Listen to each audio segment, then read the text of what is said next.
Qizlarjonlar, ustimdagi shubani 1 millionga oldim. Lekin qaynonamga 500 mingga oldim deb aytaman. Qani reaksiyalarini ko'ramiz. Oyijon, Ha? yaxshimi? Yarashibdi. Voy, yarashdi. Nech pul deb o'ylaysiz? Ha, nech pul? Atigi 500 ming so'm.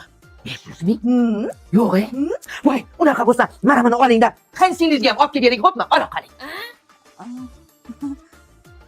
Hop. Yeb qo'ydim.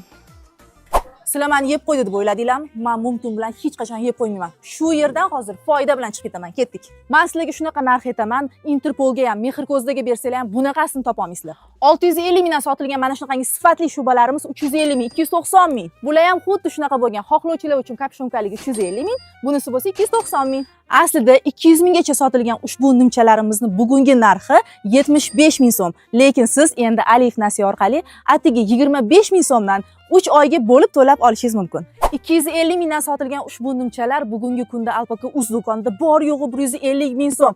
Qarang, bularni ham Alif Uzdan olsa bo'ladimi? Xohlagan narsani olsa bo'ladi. Hammasi Nasiyaga bersa bo'ladimi? Albatta. Ko'rdinglarmi?